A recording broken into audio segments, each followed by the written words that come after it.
ಗೋವಾ ಸರ್ಕಾರ ಒಂದಿಲ್ಲ ಒಂದು ಕಾರಣ ಮುಂದಿಟ್ಕೊಂಡು ಏನು ಮಹದಾಯಿ ವಿಚಾರದಲ್ಲಿ ಕರ್ನಾಟಕದ ವಿರುದ್ಧ ಏನಂತಂದ್ರೆ ಎತ್ತಿ ಕಟ್ಟುವಂತ ಕೆಲಸವನ್ನ ಮಾಡ್ತಾ ಇರುವಂತದ್ದು. ಇವತ್ತು ಏನಂತಂದ್ರೆ ಗೋವಾ ಸರ್ಕಾರ ನೀಡಿದ ದೂರಿನ ಅನ್ವಯ ಏನಂತಂದ್ರೆ ಪ್ರಮುಖವಾಗಿ ಪರಿಹಾರ ಅನ್ನೋ ಒಂದು ಕೇಂದ್ರ ಸರ್ಕಾರದ ಸಂಸ್ಥೆ ಏನಿದೆ ಅದು ಇವತ್ತು ಏನಂತಂದ್ರೆ ಕಳಸಾ ಬಂಡೂರಿ ಮಹದಾಯಿ ಯೋಜನೆಯ ಒಂದು ಕಾಮಗಾರಿ ಮತ್ತು ಜೊತೆಗೆ ಇಲ್ಲಿಯ ವಾಸ್ತವ ಸ್ಥಿತಿಯನ್ನ ಅಧ್ಯಯನ ಮಾಡ್ಲಿಕ್ಕೆ ಬಂದಿರುವಂತದ್ದು. ನಾನೀಗ ಅಲ್ಲೇ ಇರುವಂತದ್ದು. ಪ್ರಮುಖವಾಗಿ ಏನಂತಂದ್ರೆ 5 ಜನರ ಸಮಿತಿ ಏನಿದೆ ಈಗಾಗಲೇ ಏನಂತಂದ್ರೆ ಕಳಸಾ ಕಾಮಗಾರಿ ಏನು ನಡೀತಾ ಇದೆ ಆ ಪ್ರದೇಶಕ್ಕೆ ಭೇಟಿ ನೀಡಿ ಅಲ್ಲಿ ಏನಂತಂದ್ರೆ ಪರಿಶೀಲನೆಯನ್ನ ನಡೆಸ್ತಾ ಇರುವಂತದ್ದು.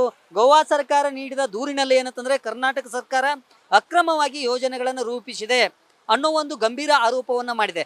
ಅದು ಏನಂತಂದ್ರೆ ಇಲ್ಲಿ ಏನಂತಂದ್ರೆ ಈ ಕಾಮಗಾರಿ ಏನು ನಡೀತಾ ಇದೆ ಇಲ್ಲಿ ಏನಂತಂದ್ರೆ ಪರಿಶೀಲನೆಯನ್ನ ನಡೆಸ್ತಾ ಇರುವಂತದ್ದು. ಅದ್ರ ಜೊತೆಗೆ ಇಲ್ಲಿ ವಿಡಿಯೋ ಚಿತ್ರೀಕರಣವನ್ನ ಮಾಡ್ತಾ ಇರುವಂತದ್ದು. ಪ್ರಮುಖವಾಗಿ ಮತ್ತೊಂದು ಏನಂತಂದ್ರೆ ಇಲ್ಲಿ ಬಹಳಷ್ಟು ಅರಣ್ಯ ಪ್ರದೇಶಕ್ಕೆ ಈ ಕಳಸಾ ಬಂಡೂರಿ ಮಹದಾಯಿ ಯೋಜನೆಯಿಂದ ಹಾನಿಯಾಗತ್ತೆ. ಅದರ ಜೊತೆಗೆ ಏನಂತಂದ್ರೆ ಅರಣ್ಯ ಸಂಪತ್ತು ಹಾನಿಯಾಗುತ್ತೆ, ಜೊತೆಗೆ ವನ್ಯಜೀವಿಗಳಿಗೂ ಸಹ ಬಹಳಷ್ಟು ತೊಂದರೆ ಆಗುತ್ತೆ ಅನ್ನೋ ಒಂದು ಗಂಭೀರ ಆರೋಪವನ್ನ ಗೋವಾ ಸರ್ಕಾರ ಮಾಡಿರೋದ್ರಿಂದ ಸಹಜವಾಗಿ ಇದರ ಖುದ್ದು ಪರಿಶೀಲನೆಗಾಗಿ ಈಗ ಕೇಂದ್ರದ ಸಮಿತಿ ಆಗಮಿಸಿ ಏನಂತಂದ್ರೆ ಪರಿಶೀಲನೆಯನ್ನ ನಡೆಸ್ತಾ ಇದೆ.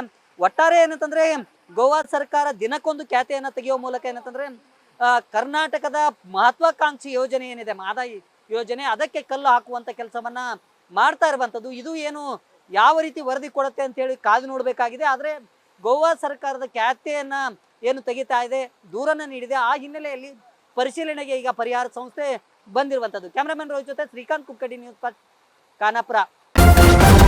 ನ್ಯೂಸ್ ಫಸ್ಟ್ ನಿರ್ಭೀತಿಯಿಂದ ನಿಮ್ಮ ಪರವಾಗಿ.